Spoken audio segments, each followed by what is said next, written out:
Good evening and welcome. My name is Olga Stanoilovich and I'm Chair of the Serbian Council of Great Britain. And it's my pleasure to welcome you to tonight's event, which is the last event in this year's Serbian Month in Great Britain, which is now in its 16th year and recognised as one of the most significant festivals of Serbian arts and culture in the Serbian diaspora. I'd also like to draw your attention to the Serbian Month catalogue, which accompanies the festival. The theme of this year's catalogue is Serbian culture with a particular focus on music and folklore. It also has information about Serbian community in Britain, our community organisations, and the contribution we make to British society. You can view the catalogue online on the Serbian Council website, or you can buy a printed copy for £15. If you would like to help us deliver Serbian Month and the Serbian Month catalogue, we have set up a Just Giving page on the Serbian Council website. I can't think of anyone better to end Serbian Month than a talk by Nick Ilić on the British who defended Serbia during the Great War. For those of you who don't know him, Nick is a colonel in the British Army. He was born and brought up in Telford in Shropshire, and after leaving university went on to graduate from the Royal Military Academy, Sandhurst in 1991. Throughout his career, he has served around the world on various operations and deployments. Thanks to his Yugoslav roots, he was heavily involved in the British Army's presence in Bosnia and Herzegovina between 1992 and 1999, including one tour as the aide and interpreter to General Sir Michael Rose in Sarajevo in 1994.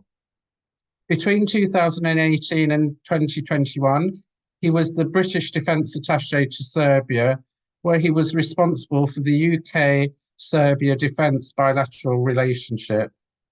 He's a member of the Most Excellent Order of the British Empire, a recipient of the Queen's Gallantry Medal, the Queen's Commendation for Valuable Service, the Vice Chief of Defence Commemoration, and the Serbian Red Cross Silver Medallion.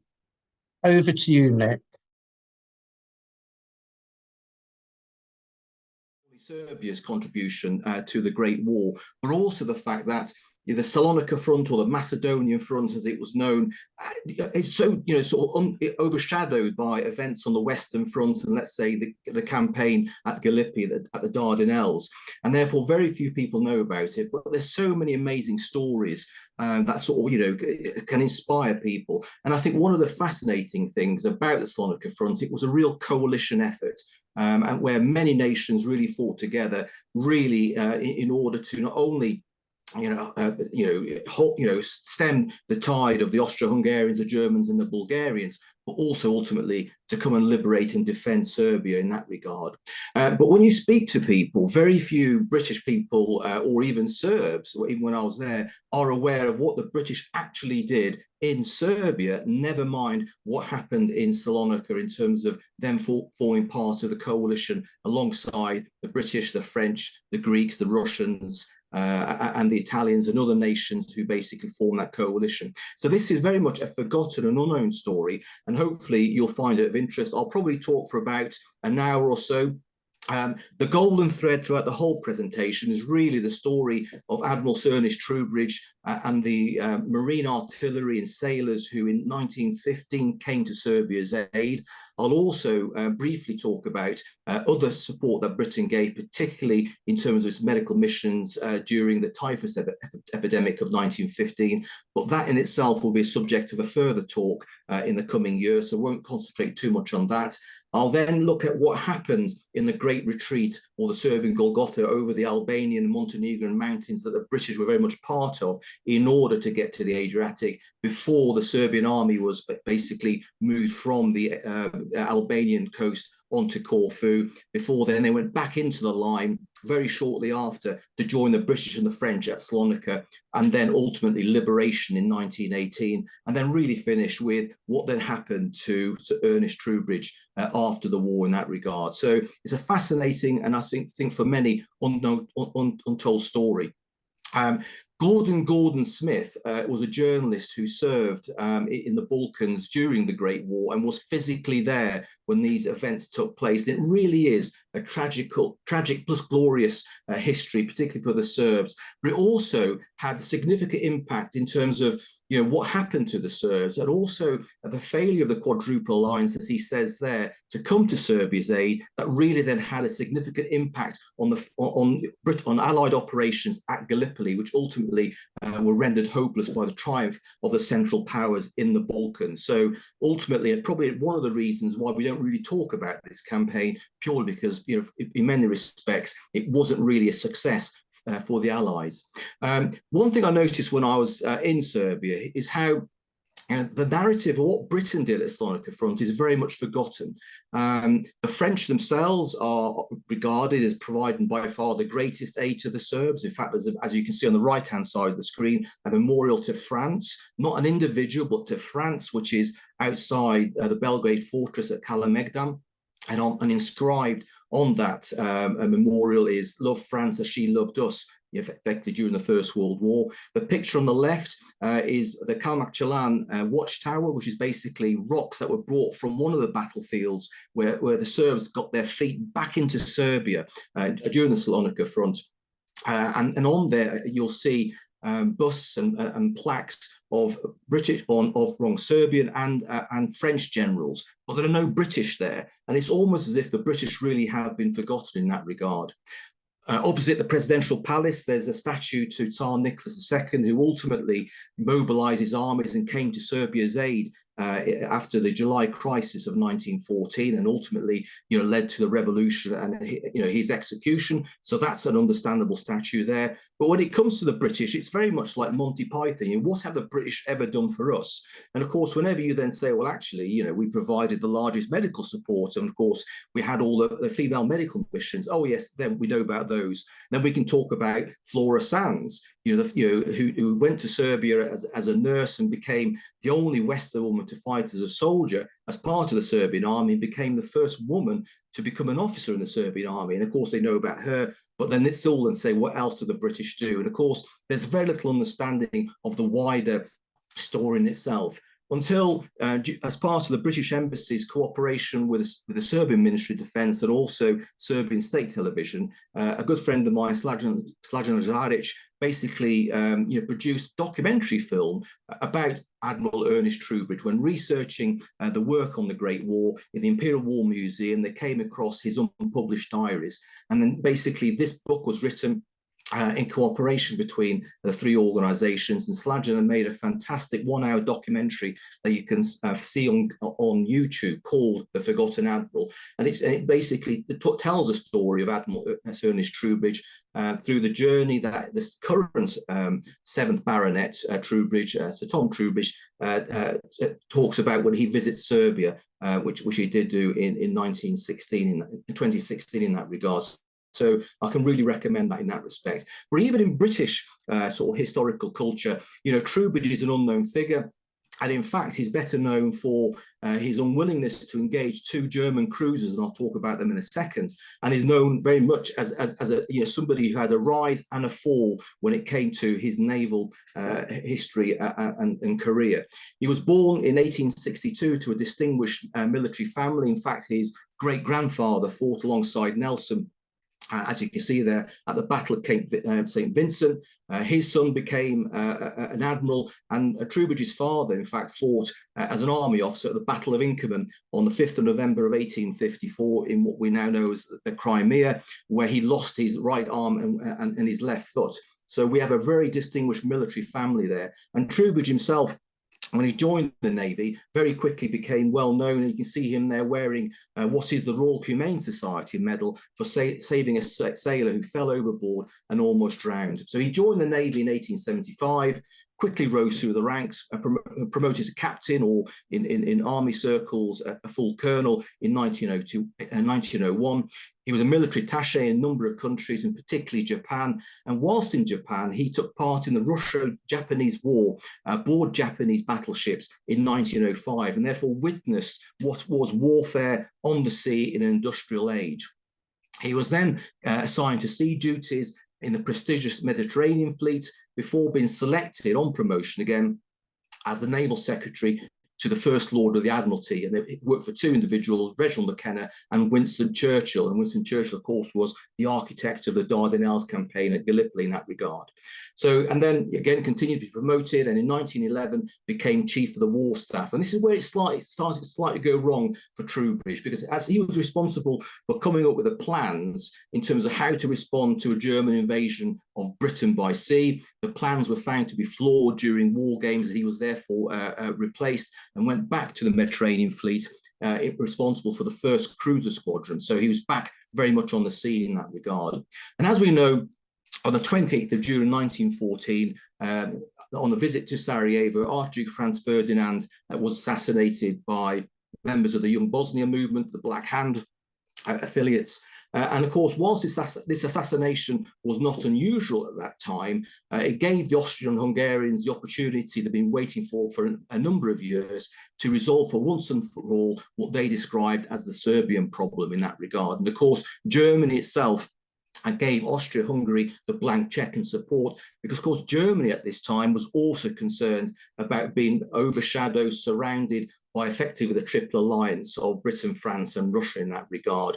And therefore ultimately war was inevitable once the alliance system, where security guarantees were given by countries to each other, really started to sort of, take place. And lo and behold, once mobilization started, there was effectively no stopping them. And ultimately, it was the declaration of war by Austria-Hungary against Serbia following the end of what was known as the July crisis, where Serbia failed to accept the Austro-Hungarian ultimatum that resulted in the war being declared. Therefore, the opening shots were fired at 1 a.m. Against Belgrade from the River Danube, from these river battleships known as monitors, on the 29th of July of 1914. And of course, Belgrade at that time was a frontier town. To the north of Belgrade was the River Danube, and also coming away from the river is the River Sava, that now forms the border further down between Bosnia and Croatia, goes all the way to Slovenia. The Danube is a great European river highway in that regard, and just literally a few kilometers away is the town of Zemun, which is now very much part of Belgrade, but that's where the Austro-Hungarian monitor fleet was birthed, and therefore a very short distance to travel before basically they then started to bombard Belgrade from the River Danube in that regard. Of course, Belgrade was then pretty well badly destroyed in this first bombardment, but there were many more to come. And you can see here a picture from the Belgrade fortress of a destroyed military barracks. In front of you, you'll see the river the Danube and the Sava tributary. And you can see on the right-hand side what's known as Great War Island, which now is covered in woodlands and everything else. So Belgrade was really, as I'll say later, the only capital city in Europe that was very much on the front line. And those who know Belgrade, you can see there the damage to the rear of the Hotel Moscow, and other prominent buildings were also badly damaged or destroyed. Troubridge at this time was in the Mediterranean. This is where his link to the Adriatic, to the Balkans, really comes in. As I said, it was one of the most prestigious commands in the Royal Navy. But in addition to the British Mediterranean fleet, the Austro-Hungarian fleet was basically also birthed in a place called Pola, or Pula, as we now know it, in the Adriatic. And alongside the Austro-Hungarian fleet were two very powerful German naval battle cruisers, the SMS Goeben and the SMS Breslau. And these pose a major threat because of their sheer size, and particularly in terms of armaments, not only to British interests in the Mediterranean, but elsewhere in that regard. And therefore, whilst we had this phony war before the bombardment of Belgrade, there was concerns about the movements of these battleships, and therefore Troubridge, through Admiral Mill, received orders to basically, move his fleet effectively towards the French, who were trying to get their troops from French Algeria to France, but not to engage against a superior force, which the Germans were, when it came to the war, unless they did it in consultation with the French themselves. So basically, he was there very much to support the French, shadow the potential enemy, but not engage unless they'd come to some sort of agreement. And lo and behold, on the 30th of July, the two German battle cruisers accompanied by the Austro-Hungarian fleet, sailed down the Adriatic into the Mediterranean. And again, further orders are sent where he's to be these German cruisers are to be shadowed and to maintain a watch on the Adriatic. And of course, for Britain, things started to change when the Germans then invaded France through Belgium, and our alliance with Belgium resulted effectively in our declaration of war following the end of the ultimatum we issued to Germany coming to an end. And lo and behold, war was declared on the 5th of August, now bringing Britain into the war as well. At Troubridge, it was obviously shadowing these German battleships, and you can see a picture here of a Russian battleship on fire and about to sink during that Russian-Japanese war, knew exactly what would happen if he came too close and the Germans engaged. Effectively, the Germans could circle around his vessels and pop them out because their guns were much greater, had greater ranges, and the British could do very little against them. Therefore, he was reluctant, and then when consulting his officers, didn't engage the enemy themselves, but kept a safe distance behind, as you can see this picture from one of the German battleships themselves. As I mentioned, the Germans basically sailed out further towards the west, towards Gibraltar. They then engaged the French in 2 of their ports in French Algeria, before obviously then realizing they couldn't get away, so they turned around back towards the Adriatic. And of course, on the 7th of August, you can see in the middle of the map, that's where Troubridge effectively met the Germans. They then tried to make a run for it south of Greece, but at this stage, they're running out of coal. They knew they couldn't get to the Dardanelles, to Turkey, on the coal they had, but were able to be resupplied on the island of Danusa. And therefore, on the 10th of August of 1914, got to the Dardanelles, where effectively they were bottled up by the Royal Navy. Realizing that they were bottled up, Germany then gifted these 2 battle cruisers to the Ottoman Empire, dramatically increasing the morale of the Ottomans, because 2 of their battleships had been requisitioned by the British, who were building them in British shipyards. And it was basically the failure of Troubridge to engage these battleships and let them slip away and get them to the Ottoman Empire, for which he was then court-martialed, literally on the anniversary of the Battle of Inkerman on the 5th of November of 1914. Now, court-martials of senior officers wasn't a new thing. The man who later became the Duke of Wellington, Sir Arthur Wellesley, was court-martialed in 1808 as a result of him allowing the French, after the defeat of the French army in Portugal, to go back to France with all their weapons and colours. And obviously he had his career resurrected and became by far one of our most famous generals. But for Troubridge, it was a very different story in that respect. So although he was exonerated, because at the end of the day, he was only following orders, his career really never went back to sea, which for a naval officer is obviously a terrible thing.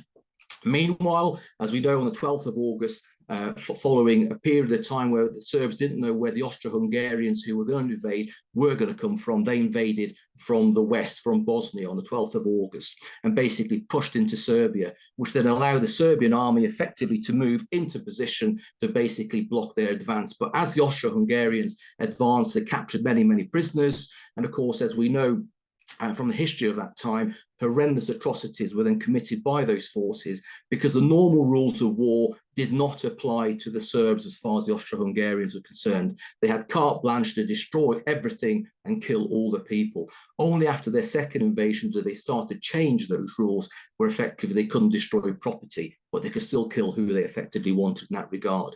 And this is why individuals like Archibald Rice from Switzerland came to document these atrocities, and obviously played a major part in bringing some of these people to justice.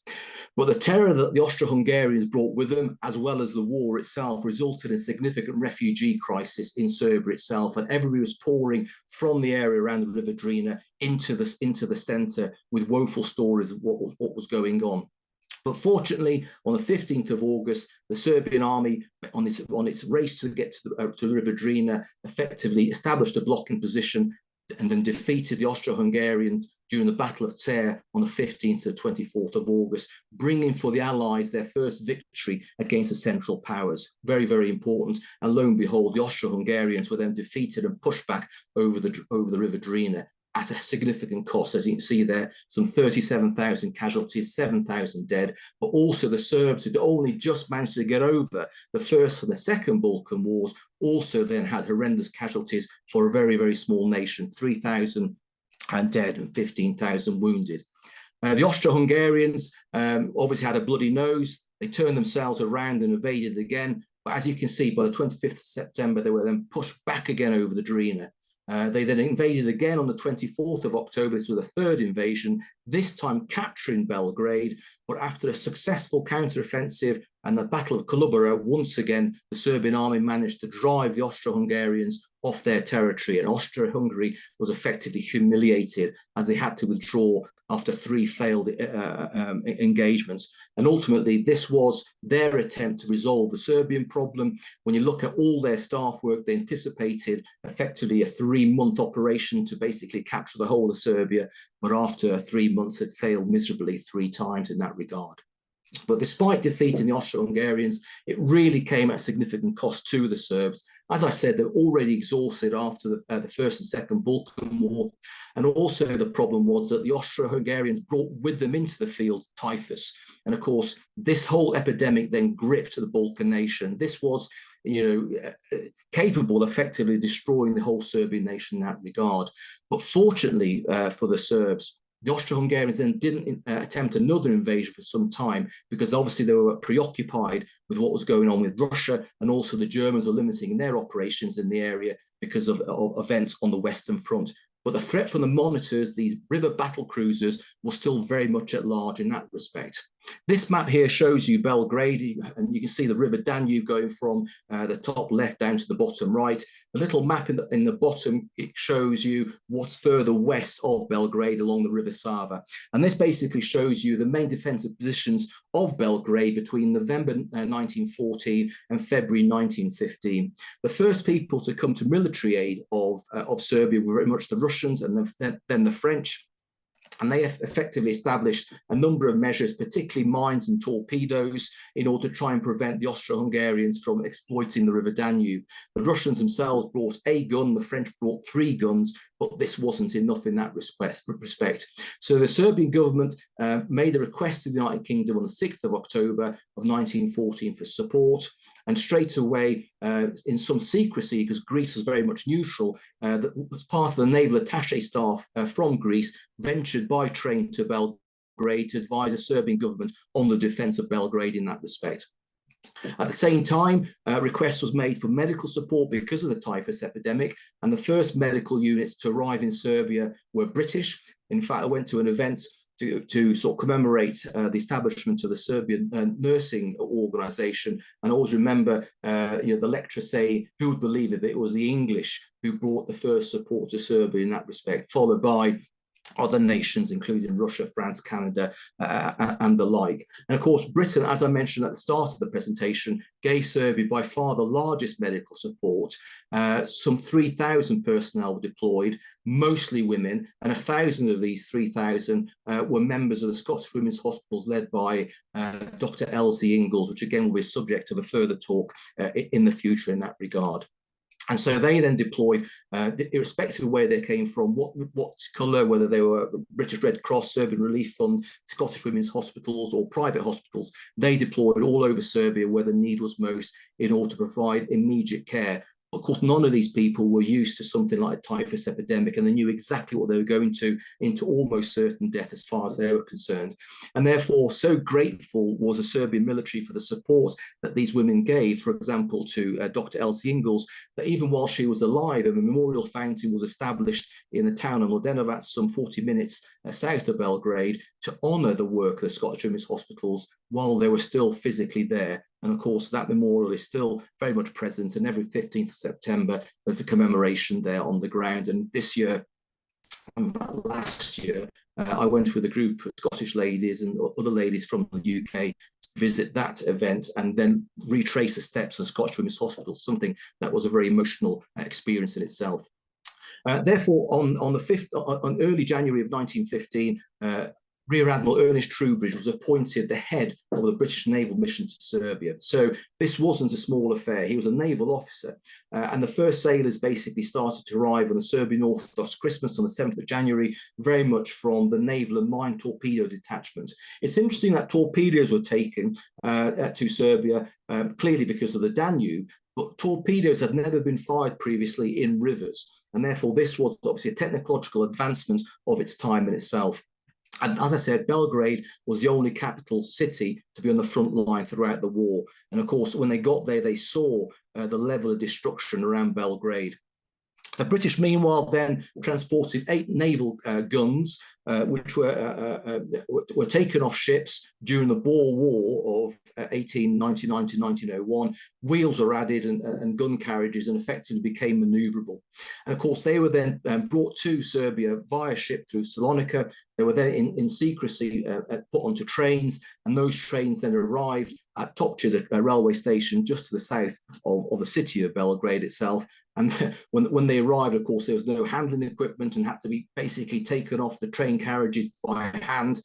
Bits and pieces of them were missing, and therefore it took another month for these guns to be operational. But this allowed Troubridge to basically work out where these guns were best needed, and therefore for preparations for these guns to be basically placed on the ground themselves. And you see now pictures of these guns being transported by road, pulled by oxen, so very, very slowly from the Topče, the railway station, into position in or around Belgrade itself. And you can see on this picture how they tried to camouflage them, because of course a new technological advancement during the Great War was aviation, the fact that aeroplanes were now flying and therefore could theoretically have been destroyed by someone throwing a bomb or a grenade from the aircraft themselves. And they finally then got to the outskirts of the city and were then positioned on the ground themselves.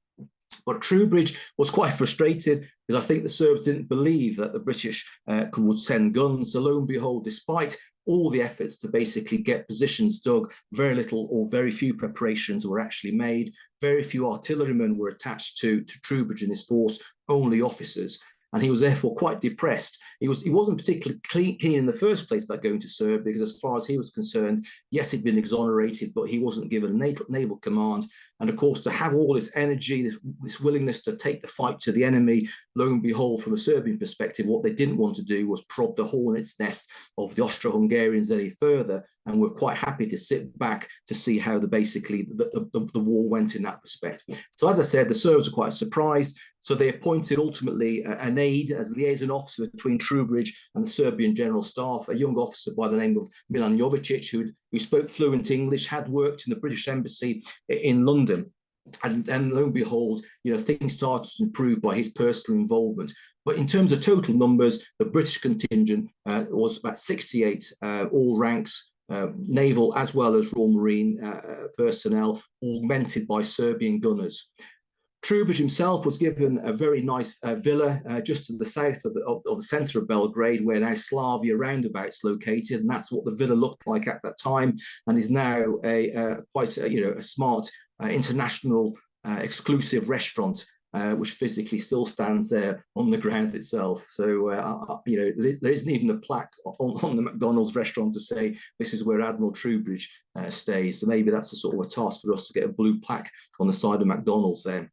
But lo and behold, what this meant was, now that the British had arrived, they dug a number of positions alongside their Serbian comrades to be able to basically position these guns into fortified gun positions in a number of locations. So although obviously there were these 8 guns, the point is they could be fired from many locations themselves. And they settled in very much into effectively trench warfare, waiting for the Austro-Hungarian invasions. And lo and behold, these sorts of things hit the British press because they were quite fascinating. It was an unknown front in many respects. Everything was in the news about the Western Front, and this basically provided a greater sort of perspective on what the British were doing effectively around the world themselves. And of course, whenever the Austro-Hungarians tried to get close to Belgrade, the fact that these guns could even target very close to Zemun, this basically all effectively neutralized the Austro-Hungarian fleet to a greater or lesser extent on the River Danube themselves. But by far the largest contingent was from Russia. They arrived relatively shortly after the start of the war with some 300 individuals. But as I mentioned, only a single gun. And this was basically fixed into location and had limited arcs of fire. And therefore, you needed more of these to be effective. But clearly the Russians only managed to get one onto the ground themselves. As mentioned, the French had 3 guns with them, but then later, as you can see, the French brought in a fully equipped squadron of aircraft, and effectively these were then used by the Serbs for spotting. Interestingly, the Serbs themselves formed one of the very first air defense and air warning units in the world, and the very first aircraft to be shot down by ground fire, anti-aircraft fire, was carried out by Serbian cannon as well. So quite a few firsts there. And as I mentioned, this was very much the first time torpedoes had been effectively used in the war as well. But the main defence of the river in terms of obstacles were very much about mines themselves. So when the British arrived, they then significantly increased the level of protection for Belgrade, not only in the city itself, but in the approaches from the Danube River coming from the Black Sea or the River Sava in that respect. So Belgrade was pretty well defended, but still very much in the lull. The British also brought with them, from a technical perspective, something known as a horizontal rangefinder, which meant they could more accurately gauge the distances from locations, and therefore they could basically pre-range targetry at different points to make the guns more accurate. So whilst the British were by far the smallest contingent, they had more guns, were more maneuverable, and therefore could bring about more firepower. So far more capable than the other two contingents themselves. And as I said, although these were naval cannons, they were able to be dragged around by horse or by oxen into different positions. And you see Troubridge there with Jovicic, as well as a number of his officers and marine gunners at one of those positions themselves. This is a slightly more fortified position, obviously further closer towards the river itself, where it could be potentially seen by the Austro-Hungarians themselves. And throughout this period, Troubridge would be seen everywhere around Belgrade and established a very close working relationship with Crown Prince Alexander, the future king of the Kingdom of Serbs, Croats and Slovenes, later Yugoslavia, who basically appreciated his counsel and obviously wisdom in that regard. So in March 1915, basically Troubridge then started to develop plans whereby why don't the Serbs themselves build their own or receive their own sort of river battleships, and therefore boats began their construction in Britain, which theoretically would be ready by July of 1915 in terms of arrival in Serbia themselves. Troubridge himself advocated to drive the Austro-Hungarians away from Zemun. In fact, Zemun itself was captured 3 times, but in every occasion was then recaptured by the Austro-Hungarians, and used their facility as an operating base for the Serbian river flotilla when it eventually arrived.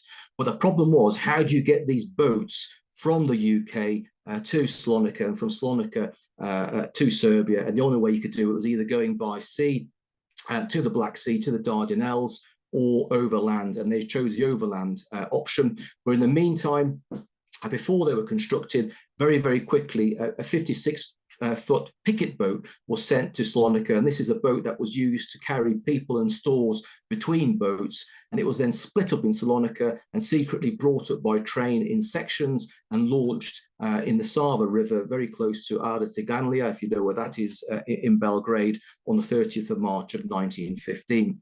And in his diary, Troubridge writes, when this was finally launched, how everybody said it was impossible. Admiral Limpus in Malta said it wasn't going to be possible. The Consul General in Salonika said it was impossible. General Živković, who was responsible for the defence of Belgrade, said that no boat could be sent on the railway. And yet, lo and behold, through British ingenuity and Serbian willingness, lo and behold, it was now on the water and ready for operations, equipped with 2 torpedoes. And again, on the picture here, you can just make out the torpedoes shining, glistening in the sunlight, and therefore ready to be launched against the Austro-Hungarians. As I mentioned, the actual boat itself was berthed very close to Adriatic. That's where the repair plant was, and that's where it was obviously, armed whenever it went out with torpedoes. They were obviously man-handled, very, very heavy, and obviously unbalanced the boats in many respects. And the first time it was actually used in action was on the night of the 22nd, 23rd of April, where Lieutenant Commander or Major Kerr used the boat to try and reconnaissance a mission further to the west of Zemun. But as it got close to Zemun, he saw berthed there the Austro-Hungarian monitors. A lookout obviously saw something was up. He then fired his first torpedo, and you can basically make out, hopefully on the map, how from the bottom of the center line, the boat then gets to point 1. That's where he fires his torpedo, and obviously having fired the torpedo, which then goes and hits the Austro-Hungarian monitor, the weight displacement meant the boat turned off to the right. He then managed to swing it round, fire a second torpedo that missed the Monitor and hit the left bank of the Drina River before he's then able to turn around and as quickly as possible head back towards Belgrade. And as a result of this, the Austro-Hungarians suddenly realized that Zemun was vulnerable. They moved their Monitor fleet away, established booms across the river to prevent further torpedo attacks, and therefore eventually then brought their ships back when they needed to use them themselves. And Kerr himself, for his actions, was awarded a Distinguished Service Order for enterprise being boldly and skillfully conducted themselves. And that's where he is there. And then, unknown to him at that stage, but in 1917, the crew of the picket boat were awarded £405, which equates to some just over £8,500 in today's money for the fact that they sank a Monitor. And so that must have gone down particularly well for those men on that ship in itself. But in terms of Troubridge, he came to Serbia with his wife. This was his second wife, Una Troubridge, and sadly for Troubridge, she herself actually went off with another woman, but I won't be talking about that further in this presentation.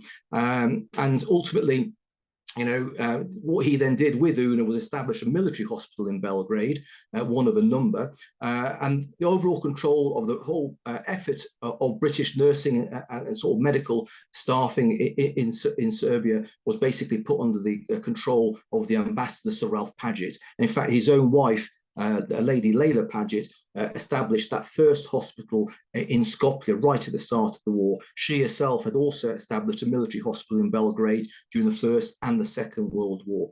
And if anybody ever goes to the Serbian Orthodox Church in London, at Ladbroke Grove, in the church hall there, you can see her medals that were awarded to her, including two Grand Crosses of the Order of St. Sava and the White Eagle as well. And they're still very much cared for, a great benefactor of the Serbian people in London itself. But as I said, there were a number of these hospitals around. A lovely picture here of Dr. James Berry's unit, very much a Red Cross unit. And you'll see there amongst the British doctors and nurses, Austro-Hungarian prisoners. And of course, when the Austro-Hungarians were ejected out of Serbia after their first, second, and third attempts, they left many of their wounded behind with their doctors. And of course, their doctors and orderlies were then, press ganged by the Serbian army into service and stayed with the British medical missions right through the retreat across Albania as well. So it's quite a unique war in terms of former foes supporting each other. And of course, many of these could well have been Slavs from places like Bosnia or Dalmatia or Croatia, who effectively had been press ganged into the Austro-Hungarian army, and lo and behold, then were more probably eager to support the Serbs than the former bosses in that respect. Another individual who was sent to Serbia was Dr. William Hunter from the Royal Army Medical Corps, and he was responsible for advising the Serbian government on how to basically cope with the typhus epidemic, and very much introduce what we'd all recognise as COVID-19-like measures, where effectively military leave was cancelled, all movement around Serbia was cancelled in order to stop the spread of the virus. Because of course, what was happening is soldiers returning, sick or healthy from the front line with typhus. They were then taking it home to the villages, and it was then obviously spreading. And that was absolutely critical to prevent, otherwise the Serbian nation would effectively perish from disease as opposed to fighting themselves. And of course, vaccinations then took place, and here you have that the British naval sailors being vaccinated at the Belgrade fortress.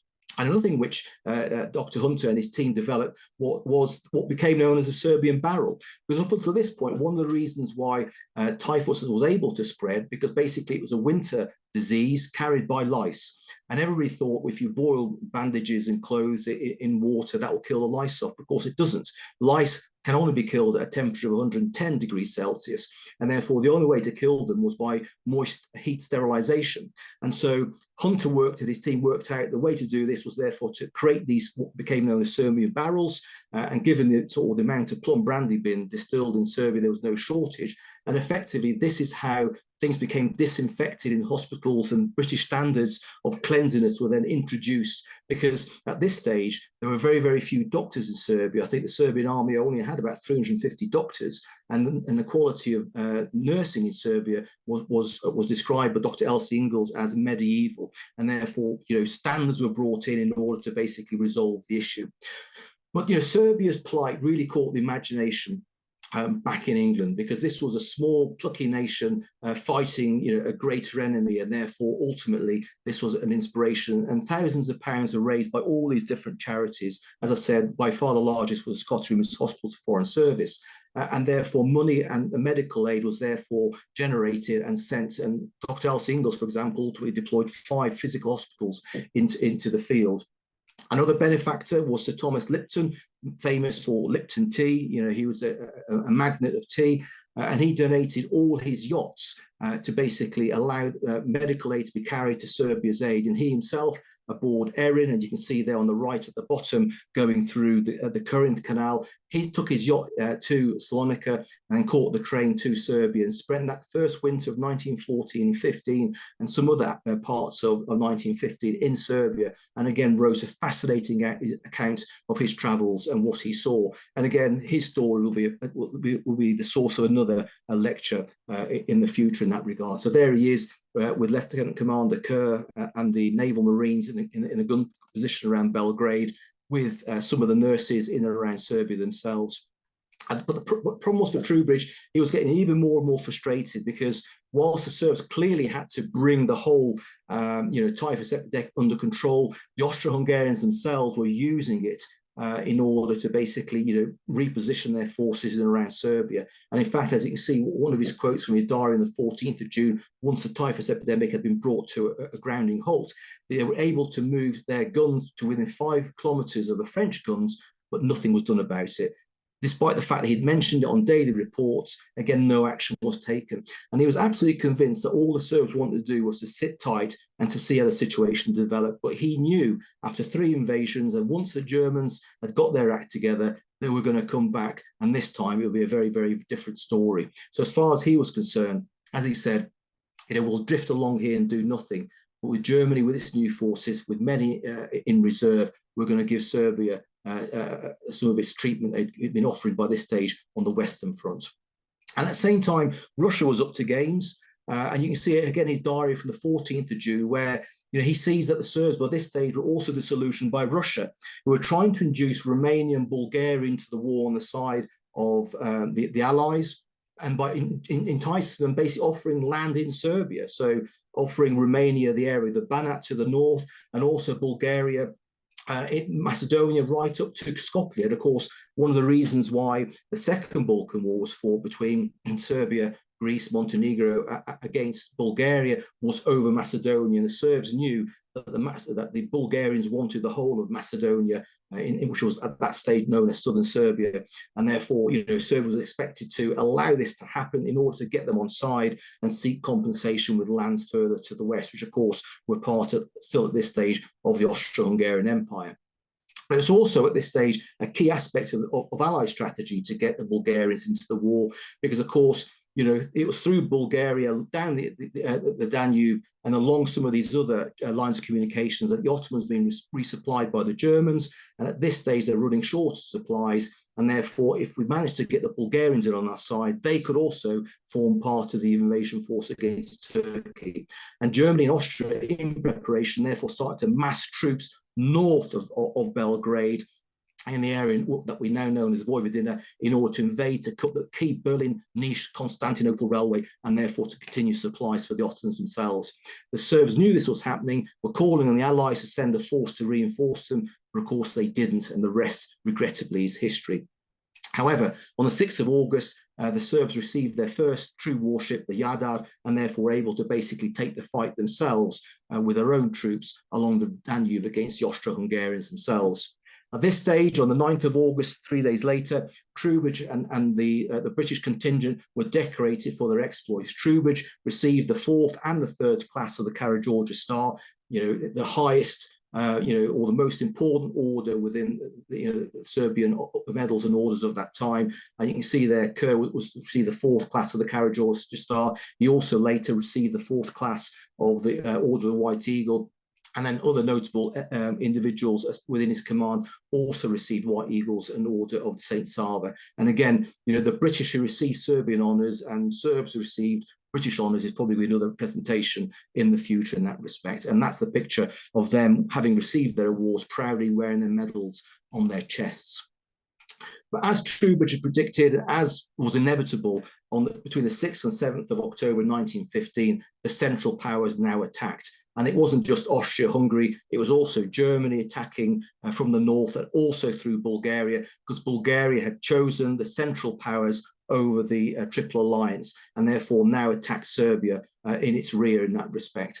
The picture on the left-hand side showing Bulgaria stabbing Serbia in the back isn't quite complete, because further to the right of that picture, in the original painting that was done, there's also a picture of Greece standing on an agreement. And of course, Greece at this stage was in a difficult position because it was neutral. The king of Greece was married to a German, and therefore, didn't really know which way to turn. That's another story in itself.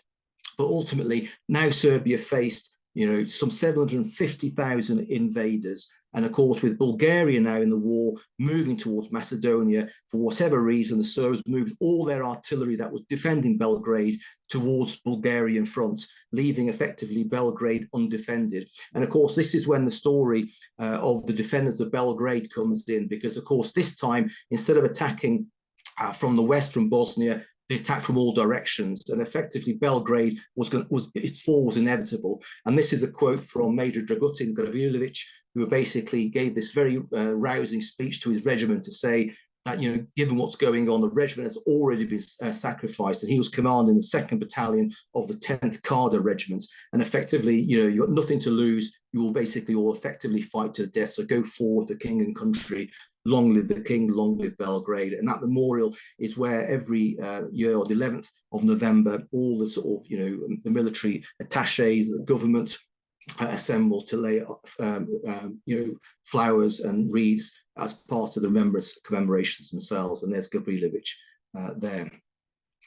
As I said, Belgrade was therefore attacked. It became under merciless artillery fire. Some 50,000 shells landed on the city in the first 48 hours, 50,000 shells. And very, very quickly, the French guns, the Russian gun, and some boats that were armed, Russian monitors, were also very much disabled. And therefore, the only artillery able to try and repulse this invasion across the river was very much the British guns that were located in and around the city themselves.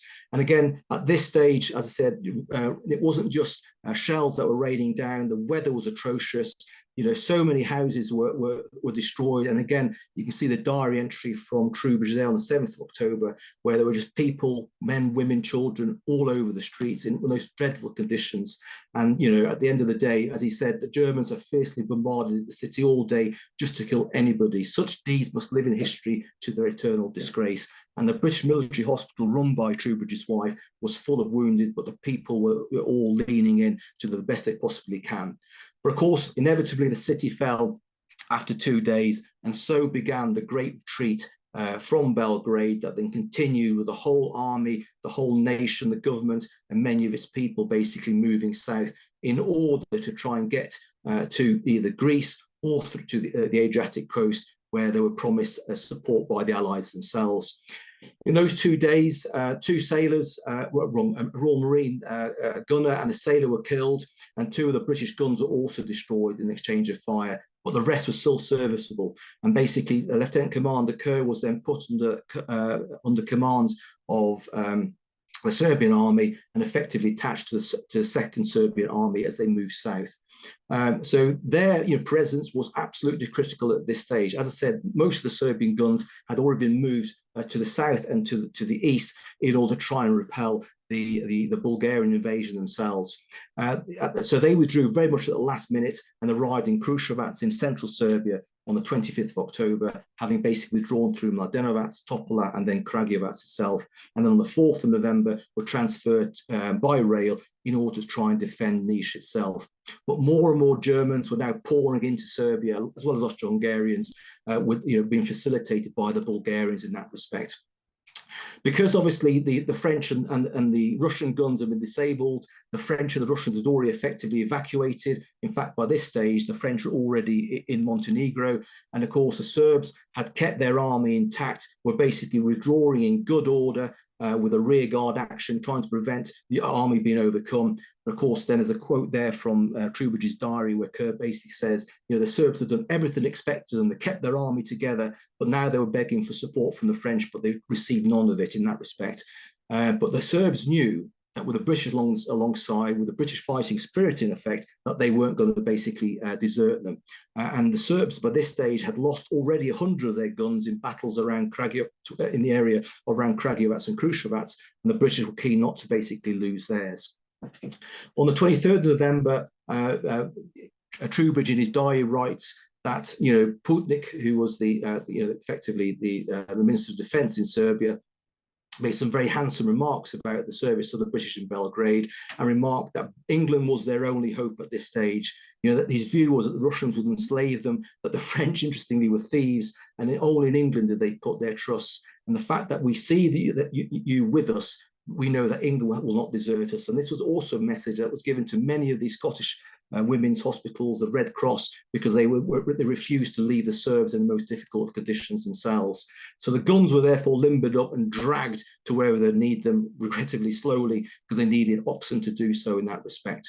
By this stage, the Bulgarians had effectively cut the railway south to Vranja, and therefore an escape via Greece was therefore going to be impossible. But many of the people had already managed to get on those trains out through Greece very, very much early on. And as you can see, 2 more guns were lost in the actions around the defence of Vranja, and only 4 basically were now left to defend alongside the Serbian army, and they then moved from the area around Niš towards Pristina, taking another 7 days in itself. And there's one of the guns that had been captured but disabled in and around Niš itself. So ultimately, you know, it was getting increasingly now difficult knowing what to do. And as you can see there, more and more guns found it difficult. One got bogged into a ground, and a second then followed a few hours later and were then disabled in order to prevent them from being captured. The army therefore continued to move south, and you can see here the army crossing what looks like a very weak bridge, and lo and behold, on the 26th of November, a 3rd gun was lost when it fell through the bridge, and therefore the final gun of the 8 was destroyed because it couldn't move any further forward because of the ground, and all remaining ammunition was therefore buried. So it was at this point, really, at the end of November, that even the British now became refugees effectively as opposed to combatants in the withdrawal through the mountains of Albania and Montenegro. In terms of military hospital, you know, again, you know, Una Troubridge and her medical staff stayed to the very, very, very bitter end. And again, you know, as Troubridge wrote in his diary, for the honour of England, I kept them to the last moment in Belgrade, and only then sent them to Troubridge to basically establish a hospital further towards the south. The other problem which Troubridge saw was the fact that many of these other medical missions, theoretically under the command of Sir Ralph Paget, were very much doing their own thing, and again refused to leave their patients and not go in order to seek safety further to the south. And while this was appreciated, it also put these people in a very, very difficult position. And again, Troubridge himself wrote this in his diary, where when Sir Ralph Paget asked Elsie Ingalls to send her hospital to Mitrovica, she refused to, on the grounds that her hospital had basically moved from Kragujevac to Kruševac because she refused to basically abandon her patients. And again, for that reason, she and other members of the Scottish Women's Hospitals were then captured, kept in the most awful conditions by first the Germans, then the Austro-Hungarians, eventually were repatriated through Hungary into Austria, and from Austria into Switzerland, where they were then released, went back to England, simply reformed another hospital and went back to help the Serbs at Slonica, and then continued with the Serbs not only in Serbia during the Great War, but also on the Russian front, with 2 Serbian divisions that were mobilized for service on the Eastern Front, and eventually came back in 1917 to England. And sadly, the day after she arrived, she then died of cancer. So again, an amazing woman and a subject of another lecture in the future itself. And again, other medical missions, particularly military, stay with their patients and were also captured, as you can see there. As I said, many of these nurses did manage to escape, however, before the railway line to Greece was cut. Those who couldn't get out by rail effectively joined the great exodus out of Serbia, either on carts or on cars. Eventually, fuel will run out, and those cars were therefore destroyed and abandoned.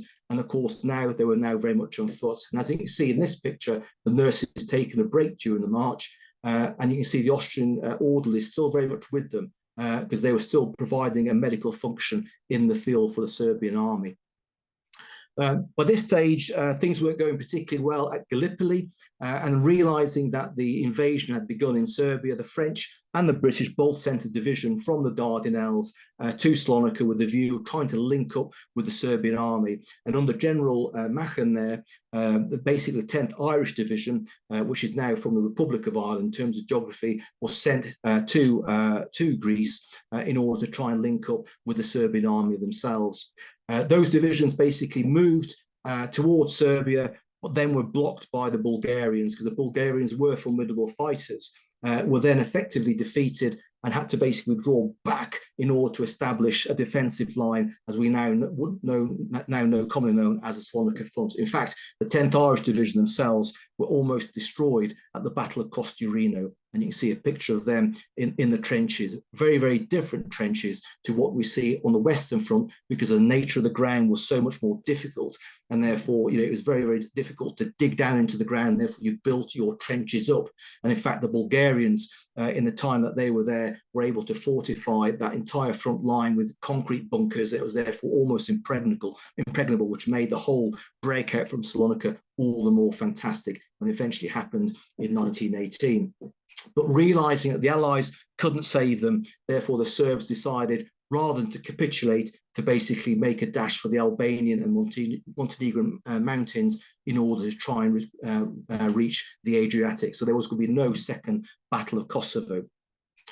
3 routes were selected. The majority of the force went via the northern route through the Montenegrin mountains, and that's where many of the British, including Troubridge, basically went, and then a route in the centre, and again a route in the south, all trying to get to San Giovanni di Medua, which basically was the port identified where the Allied ships would meet the Serbian armies as they converge on that port for their evacuation to Italy or to Greece in that respect. Going back to the journalist Gordon Smith, he writes in his book how, for 50 kilometers in front and 10 kilometers behind, this human flood of 130,000 men, 20,000 horses, 80,000 oxen basically form this human chain basically going across the mountains in itself. And it's almost difficult to imagine when you look at these pictures. It's quite extraordinary.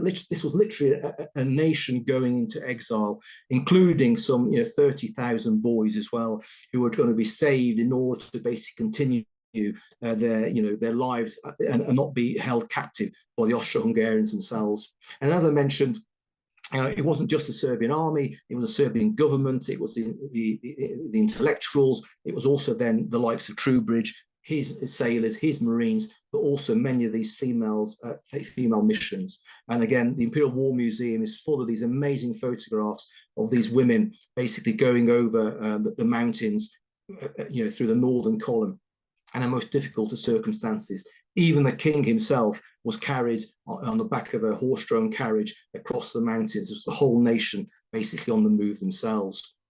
And as they moved, they were not only basically coming up with the dangers of the chasing Austro-Hungarians, Germans, and the Bulgarians, but also now in November, the climate, the winter, and the mountains began to take their toll. And again, here's a fantastic picture of the Serbian army crossing one of the bridges in Albania over the snow. And if you look very, very carefully, you can see the women being carefully escorted by these soldiers. They would put themselves second to the foreign missions who effectively were with them. And very few of our ladies perished at that time. And again, all our sailors and marines also got through, thanks to what could only be described as the kindness of the Serbian army. But as they started to get close to Albania, they now ran into many more problems, because not only was the Austro-Hungarians, the Bulgarians, and the Germans going to be the problem, but it was also Albanian bandits. Very much as the Serbs got into the northern Kosovo, around northern Albania, that problems began to basically arise. Now, the Albanians were very much supportive of the Serbs. They were very much there to protect the Serbs. But there were so many uncontrolled elements that they robbed the columns and killed those who basically fell from the line of march, and thousands perished, but the rest continued to march on itself. And again, you know, the weather conditions killed tens and tens and tens of thousands of these people. They tried to take as many stores and equipment with them, particularly the Scottish and British wider medical missions, where eventually they all had to be ditched because of the conditions themselves. And again, two amazing drawings that were taken and published in the British press at that time in terms of what these amazing British women did to try and sort of support the Serbs. And eventually, on the 16th of December, they arrived at Scutari on the Albanian coast, you know, exhausted, but very much alive. And as you can see there, when they arrived at the coast, it wasn't the numbers that set off in the first place. Some 77,000 soldiers and 140,000 civilians had perished in that retreat. 240 had been captured, who simply couldn't go on or encircled. Of the 30,000 boys who'd left, only 7,000 survived. So you can just imagine how horrendous this was for a small Balkan nation. And of an army of 450,000, only 125,000 soldiers were left. And the worst thing was the promised Allied ships weren't there to rescue them. And therefore they had to continue their march for another 2 days when they got to the port, arriving there on 19th December. And when they got to the port, you know, they realized it wasn't going to be suitable for an evacuation in any case. 2 days earlier, Troubridge received the Grand Cross of the Order of the White Eagle in gratitude for everything that he'd done up until this point from the Crown Prince Alexander in that regard. And this was a site that met them at that port. It was absolutely wrecked because it had come under direct fire from the Austro-Hungarians and therefore was unsuitable for embarkation of anybody. But thousands and thousands of refugees trying to escape were now descending on the actual location. And because of the chaos, Troubridge established himself as the governor of the port and became responsible on behalf of the Serbian government for the evacuation and the coordination of the relief effort of supplies on behalf of the Serbian government. And therefore he suggested that it would take about a month to get the port back into working action, and therefore instead of remaining in and around the port of Medua, let's move then south towards Durazzo. The government, however, was evacuated, but the Crown Prince and the General Staff remained actually there. But the situation was now getting worse because more and more soldiers were now arriving and concentrating from those 3 lines of march onto the port itself. At this stage, Montenegro had also been defeated and capitulated, and now the port of Medua was now untenable because now it could come again under direct fire from the Austro-Hungarians, and therefore the Serbs had no option but to move south. And again, thousands perished in the 2 weeks that it took them to get down to Durazzo. And there you can see their arrival with the Allied ships finally arriving. Up until this point, the French and the British refused to send ships purely because of the threat of the submarine warfare in that regard. But eventually, it was mainly Italian ships that arrived, as well as the French and the British, to carry out the evacuation. As I mentioned, Greece was neutral and still neutral at this stage, but the Allies occupied Corfu on the 28th of December in order to basically establish a base to which the Serbs could be effectively taken. And the first people who evacuated once the ships had arrived were clearly the exhausted and the sick. But when they arrived in Corfu, there were very little preparations made for their reception, and thousands again died en masse because of the cold and the conditions themselves. And you can see there between the 18th of January and the 21st of February, how using 28 Italian ships and then British and French ships, you know, over 151,000 soldiers and civilians were transported from Albania to Corfu. This was the Serbian Dunkirk. It was a miracle in many respects. And of course, when you look at that figure compared to the population of Corfu, which is just over 98,000, the island of Corfu was completely and utterly swamped, as you can imagine, with thousands of soldiers, thousands of sick in the most terrible conditions themselves. Troubridge coordinated the evacuation, as I said, on behalf of the Serbian government until the Italians took over, and he then left for Brindisi, where effectively he made sure from the Italian mainland the aid could basically be sent and all the supplies that were required for the Serbian army onto Corfu itself. Importantly, despite being massively depleted, the Serbian army had not been defeated. And then from a moral perspective, none of their battle flags had been captured. And there's a story whereby the Germans went to Kaiser Wilhelm and said, the Serbian army has been defeated. And he asked the question, where are their regimental colours? There weren't none. Therefore, they're not defeated. And amazingly, as I mentioned, very little preparations had taken place on Corfu by the French. And lo and behold, that's one of the reasons why so many people died, because having got there, they couldn't basically be properly nursed. Those preparations, as he wrote on the 29th of January, should have equipped an army of at least 100,000 people. But nevertheless, they were now away from a threat of the Austro-Hungarians, the Germans and the Bulgarians on the island of Corfu. And you can see here pictures from that time with the Allied ships still very much in the harbour and the Serbs in their tents, basically settling down.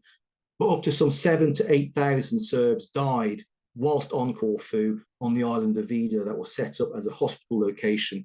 And they then, sadly, were then buried in the channel between the island of Vida and Corfu city. And that stretch of land, which you can see there between these tents and the mainland of Corfu, to this day is known as the Blue Graveyard, and where literally thousands of Serbs every year effectively go on a pilgrimage. And it's a very, very sad place. And there's no bathing allowed in that area for understandable reasons. So Serbs are very much connected through history, tears, blood, and the like with Corfu in that respect.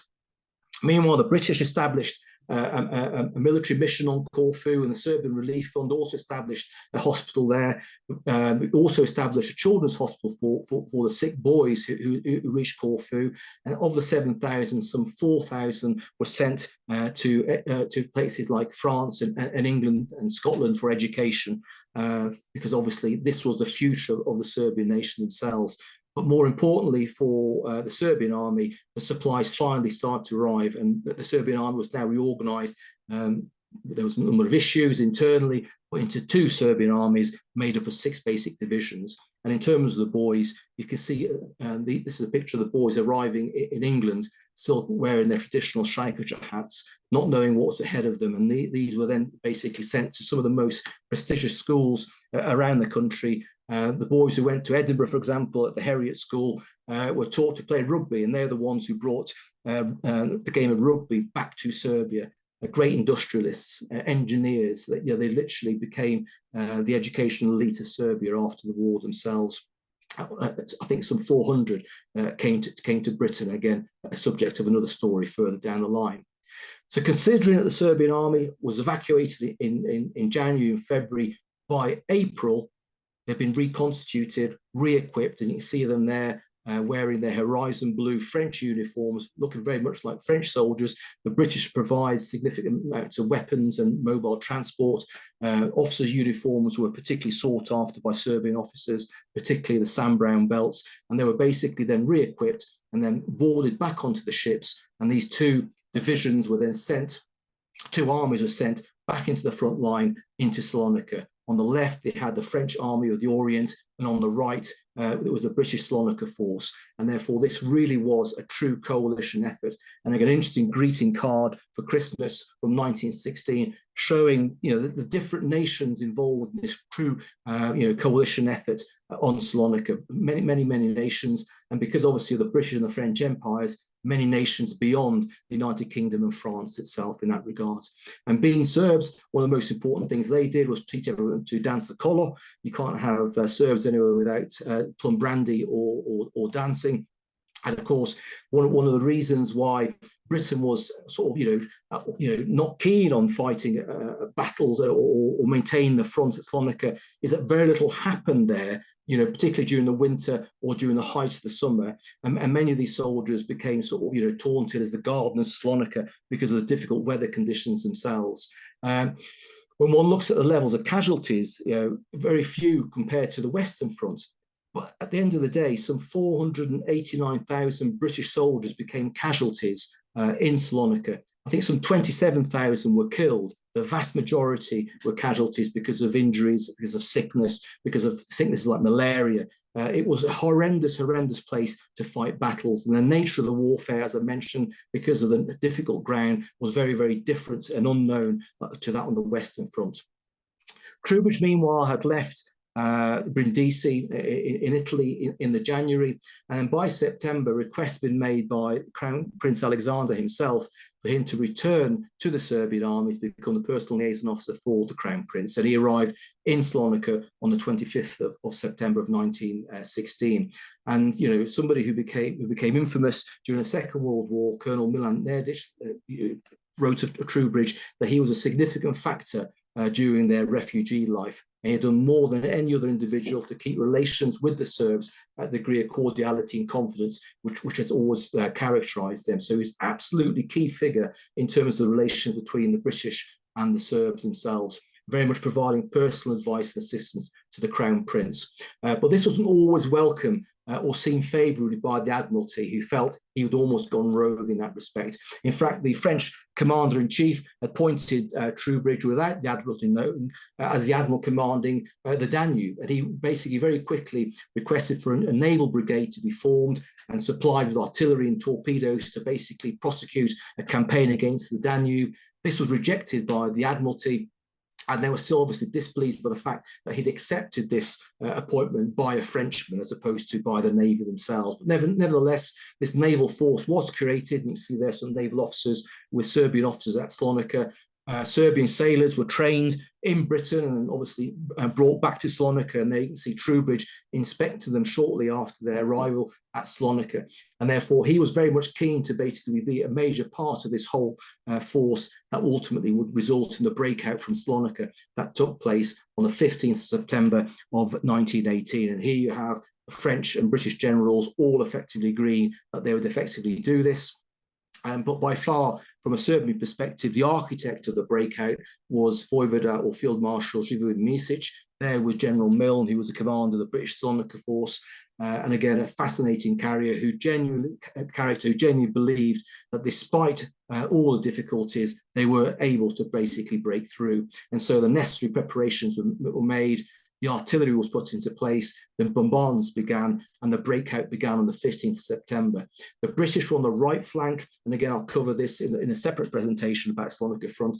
The British were on the right flank, as mentioned earlier, very much fixing the main Bulgarian position, the most elite elements of the Bulgarian army. And by fixing them, effectively, this then allowed the Serbs and the French to basically advance north and effectively, encircle or turn the flank of the Bulgarian army themselves. Not a single Bulgarian was able to leave their defensive positions to reinforce the positions further to their right or towards the west because of the efforts of the British themselves. And the British brigades were absolutely decimated in their frontal attacks against the main Bulgarian positions. But the effect of this success meant that the Bulgarians realized the game was up. And then by the 29th of September, Bulgaria had been capitulated and therefore defeated. And the British therefore were able to exploit and chase them back and move towards Constantinople, allowing the French and the Serbs to advance further to the north. And the story goes that the Serbian infantry moved so quickly, it outpaced the French cavalry, because of course the French horses needed to be fed, whereas the Serbs are now back in their home territory and edging to basically eject the occupiers in that respect. When Niš was captured on the 11th of October, this cut the Berlin-Niš to Constantinople railway line, which effectively then knocked the Ottomans out of the war. Austria-Hungary was effectively also defeated by this stage, and this therefore left Germany on its own, and realizing that with the collapse of the Macedonian front, there's going to be no negotiated settlement to the end of the war, which therefore brought about the armistice on the 11th of November of 1918. Belgrade itself was recaptured on the 1st of November, but there was no celebrations. Louise Miller, who wrote a fantastic book about Flora Sands, talks about the fact that people arrived in Belgrade, and whilst there was joy, but there were no celebrations. Joy that the army had returned, but the cost to the Serbian army and to the Serbian people had been colossal. During the course of the war, for a small Balkan nation, 1.25 million people had perished. 56% of the male population had perished. 58% of the army had become casualties, mainly dead, of an army of 420,000. I think when one looks at the total casualties compared with the Allies, some 8% of the total Allied casualties were Serbs. Half the number of the British, and you think about the size of the British nation compared to the Serbian nation. This was a horrendous chapter in their history in that regard. Obviously, as a result of the end of the war, on the 1st of December of 1918, a new kingdom was established, the Kingdom of Serbs, Croats, and Slovenes. It would be later renamed the Kingdom of Yugoslavia, Kingdom of Southern Slavs. And interestingly enough, at the ceremony for the establishment declaration of the Kingdom of Serbs, Croats, and Slovenes, Troubridge was the only foreign representative at that event. Everybody else was from the region in that respect. And he was then awarded the Crown Prince's personal Karađorđe Medal, second class, which he was keen for him to basically have at that ceremony itself. Troubridge, after the war, remained in the region. In early 1919, he was promoted to the rank of admiral, but he was still not able to fully restore his career and his credibility, and remained out of favour. But his experience of that time over those years meant that he was then established as the president of the Provisional Inter-Allied Danube Commission, designed to basically agree the rules of which the Danube as a river would be basically governed and controlled in that respect. So he was very much still on the ground. But the first opportunity, he was then replaced by a Foreign Office bureaucrat. And then when that individual left, and then a second individual who had been favoured by the Admiralty, Troubridge himself had been recalled to the post itself. So he had a very, very close affinity with the Serbs. Having arrived in 1915, frustrated by 1918, he basically realised what the Serbs were about, and therefore forever, until his death in 1926, was a great friend of the Serbian nation. He died in France. He died in Biarritz, and that's where he was buried. And sadly, his grave more recently was repossessed by the local authority to make way for a local, and therefore this great man, one of the most decorated, if not the most decorated individual with Serbian orders and medals, now lies in an unmarked communal grave in a French town miles away from the United Kingdom and Serbia itself. And you can see there what he was awarded: the Grand Cross of the Order of Karađorđe Star with swords, the Grand Cross of the Order of the White Eagle with swords. You know, it doesn't get bigger than this.